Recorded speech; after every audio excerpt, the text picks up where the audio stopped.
Կենտրոնի եթերում անցուդարձն է, եկեք միասին ու կարճ ամփոփենք օրվա կարևոր իրադարձությունները Հայաստանից ու աշխարհից։ Բարի երեկո։ Նիկոլ Փաշինյանը նորից օրը սկսել է Սաղմոսով, հետո անդրադարձել ամենայն հայոց կաթողիկոսին, վարչապետը սպասում է Գարեգին երկրորդի պարզաբանումը, թե արդյոք նա խախտել է կուսակրոնության ուխտը եւ արդյոք զավակ ունի։ Կառավարության նիստում էլ մեջբերում է արել նոր կտակարանից։ Ասում եմ մի դատիր, որ չդատվես, որովհետև ինչ դատով դատվես, ինչ դատով դատես, նույն դատով էլ դատվելու ես։ Ավելի ուշ Նիկոլ Փաշինյանի նյարդերը տեղի են տվել, նրա թիրախում կրկին Ռոբերտ Քոչարյանն է ու իր թիմը ասում է կոռեկտությունը պահելով մինչև հիմա շատ բաների մասին չի խոսել ու սխալվել է, հիմա որոշել է անուններ տալ։ Մենք չենք արձանագրել պաշտոնապես, որ Ռոբերտ Քոչարյանը կաշառակեր է, եւ դա արձանագրված է դատարանի որոշմամբ, որովհետև մարդը գնացել է իր դեմ կաշառքի գործը, ասելա վաղեմության ժամկետ կիրառեք, դա տեղի է ունենում այն ժամանակ, երբ որ ինքը խոստովանում է, որ ինքը կաշառակեր է։ Հիմա Հայաստանի Հանրապետության դատական համակարգում պաշտոնապես արձանագրվել է, որ Հայաստանի Հանրապետության երկրորդ նախագահի պաշտոնը զբաղեցրած անձը կաշառակեր է։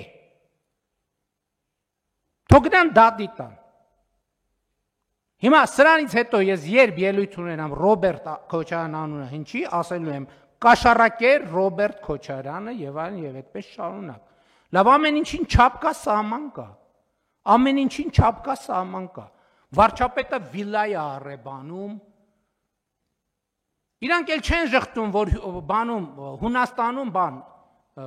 կղզի ունեն։ Իրանք այլևս չեն կարող պաշտպանվեն, որ իրանք թալանչիկ կաշառակեր են։ Իրանք ուզում են ցույց տան, որ դե իրանք էլ են, իբր մենք էլ ենք թալանչիկ կաշառակեր, չեք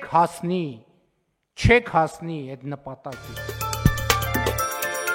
Եկել է հաշվետվություն տալու ժամանակը, Զարե Սինանյանն արդարացրել է Փաշինյանի հարձակումը եկեղեցու վրա։ Կան բացահայտ խնդիրներ կապված եկեղեցական վերնախավի հետ, որոնք ակնառու են ոչ միայն Հայաստանի ժողովրդին, դա պարզ է, բայց ակնառու են նաև Սփյուռքի հսկայական մի մասի համար եւ այս գործընթացը տեղի է ունենում։ Սա նաև ըստ իս նաև պետության կայացման անհրաժեշտ փուլերից մեկն է, երբ որ բոլորը պետությունում իրենց պատասխանատվությունների մասով եւ իրենց պարտավորությունների մասով հաշվետվություն պետք է տան հայ ժողովրդին։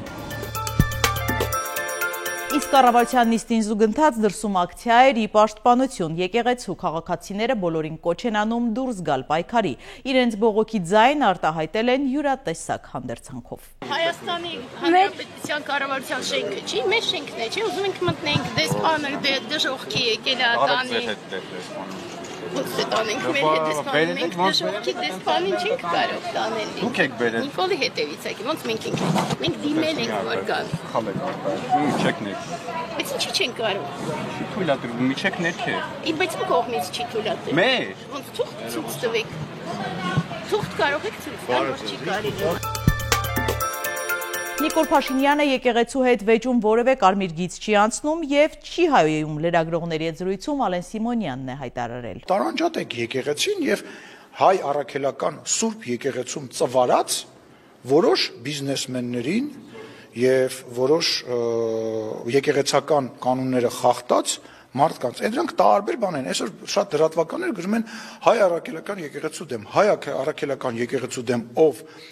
փորձի ոտնձգություն անի, ես եւ իմ բոլոր ընկերները առաջինն են կանգնած այդ որպես պաշտպան անհատներին նույնացնում են եկեղեցու հետ, որը իդեպ մեղ կա, անհատը ու եկեղեցին ենք տարբեր բաներ են, ինչ որ մարդիկ ասում են ես այս ինչ մարդուն չեմ թողնելու եկեղեցի, դու ով ես որ հայ առաքելական եկեղեցու հետևորդին չթողես, մտնի ինքը եկեղեցի, դու ծառա ես։ Օրվա ընթացքում Նիկոլ Փաշինյանը հասցրել է հեռախոսով խոսել նաև թուրք գործընկերոջ Ռեջեփ Թայիփ Էրդողանի հետ։ Թուրքիայի նախագահին շնորհավորել է Կուրբան Բայրամ տոնի առիթով, իսկ Էրդողանը Հայաստանի վարչապետին շնորհավորել է Եվրոպական քաղաքական համայնքի գագաթնաժողովը 2026 թվականի գարնանը Հայաստանում անցկացնելու առիթով։ Մինչև տեղի կունենա հնարավոր հանդիպումը, զրուցակիցները քննարկել են երկու երկրի հարաբերություններն ու պայմանավորվել հաճախ խոսել։ Դիմակավորված անձին Կոմիտասի պողոտայում մոտեցել են օտարերկրյա քաղաքացուն և փախցրել նրա դստերը։ Հանգամանքները շատ արագ են պարզվել։ Երեխային կարճ ժամանակ անց գտել են։ Պարզվել է, որ աղջնակին փախցրել է նրա կենսաբանական մայրը, նրա ներկայիս ամուսինը և ևս մեկ օտարերկրացի։ Նրանք ձերբակալվել են Բագրատաշենի անցակետում։ ԱՄՆ գաղտնի ծառայությունը ձերբակալել է Թրամփի Ֆլորիդայի կալվածք ներթափանցած երիտասարդին։ Նա պնդել է, որ ցանկանում է ամուսնանալ նախագահի 18-ամյա թոռնուհու հետ։ 23-ամյա երիտասարդը ձերբակալվել է Մարա-Լագա կալվածքը շրջապատող ցանկապատի վրայով անցնելուց հետո։ Սպիտակ տան ղեկավարը հրամանագիր է ստորագրել, որով արգելվում է 12 երկրի քաղաքացիներին մուտք գործել Միացյալ Նահանգներ։ Ըստ Թրամփի այս միջոցը անհրաժեշտ է օտարերկրյա հարաբեկիչների և անվտանգության այլ սպառնալիքներից պաշտպանվելու համար։ Սես ցուցակում են հայտնվել Աֆղանստանը, Մյանմարը, Չադը, Կոնգոն, Հասարակածային Գվինեան, Էրիթրեան, Հայիթին, Իրանը, Լիբիան, Սոմալին, Սուդանը և Եմենը։ Եվս 7 երկրից ճանապարհորդությունները մասամբ կսահմանափակվեն։ Թրամփը նշել է, որ ցուցակը կարող է վերանայվել և նոր երկրներ կարող են ավելացվել։ Փաստաթուղթն ուժի մեջ կմտնի հունիսի 9-ից։ Առաջարկում են միասին թերթել մամուլի էջերը։ Ժողովուրդ օրաթերթի փոխանցմամբ վարչապետ Նիկոլ Փաշինյանը վերջերս հանձնարարական է իջեցրել ուժային կառույցներին։ Մոտ 50 հոգևորականներից կազմված ցուցակ կազմելու, որպեսզի իրականացվի տեղեկության հավաքագրում վերջիններից վերաբերյալ։ Ըստ նույն իշխանական աղբյուրների հաղորդած տեղեկությունների նպատակն է ապագայում պլանավորել հնարավոր գործողություններ այս անձանց նկատմամբ։ Թեև պաշտոնական հաստատում կամ մեկնաբանություն այս տեղեկության վերաբերյալ առայժմ չկա, Ժողովուրդ օրաթերթի թղթակիցը երեկ փորձել է մեկնաբանություն ստանալ ներքին գործերի նախարար Արփինե Սարգսյանից, սակայն վերջինս չի արձագանքել հարցին։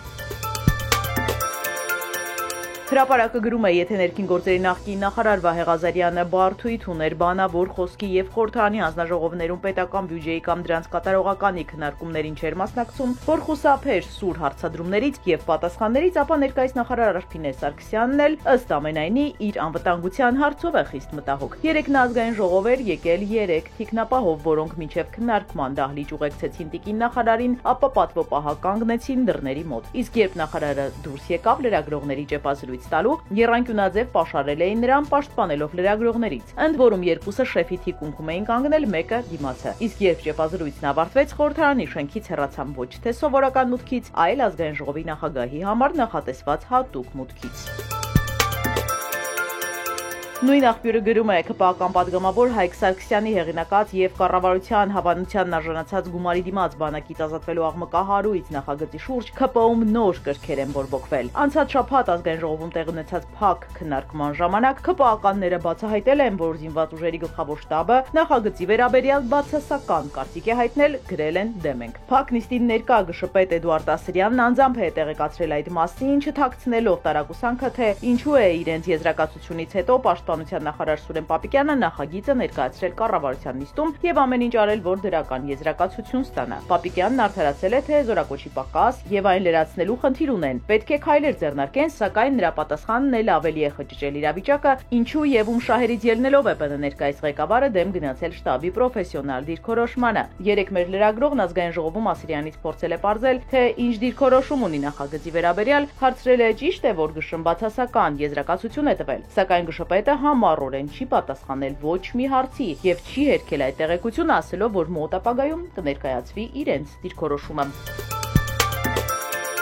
Թուրքիայում բանվորը ծխախոտը բերանում բացել է վառելիքով լի ավտոցիստեռնի կափարիչը։ Միջադեպը տեղի ունեցել Արևածաղիկի ձեթի գործարանում, 27-ամյա տղամարդը ծանր վնասվածքներ է ստացել։ Գործատուն եւ ապահովագրական ընկերությունը նրա բուժման համար չեն վճարելու անվտանգության կանոնների բացահայտ խախտման պատճառով։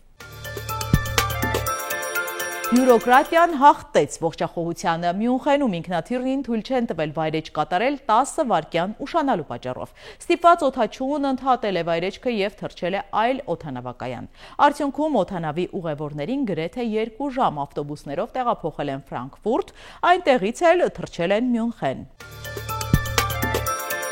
Տոկիոյի համալսարանի գիտնականները ծովի ջրում լուծվող պլաստիկ են ստեղծել, նոր նյութը արագ է քայքայվում և հետքեր չի թողնում։ Միևնույն ժամանակ այն նույնքան ամուր է, որքան սովորական պլաստիկը։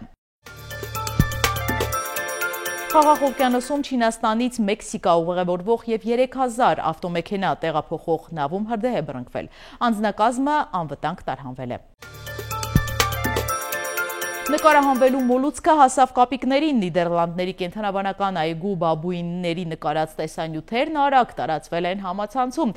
Ավելի վաղ այցելուներից մեկի հեռախոսը ընկել էր վանդակը, կենդանիներն էլ բաց չէին թողել գեղեցիկ տեսանյութեր անելու հնարավորությունը։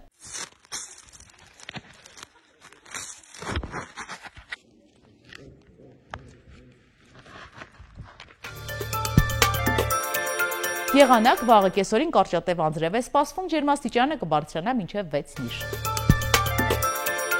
Սիրելի հետևորդներ, եկեք կատարենք մի քանի պարզ քայլ մեր յութուբյան ալիքը զարգացնելու համար։ Ձեզանից մի քանի վայրկյան է պահանջվելու։ Հավանում եք այս հաղորդաշարը և բաժանորդագրվում։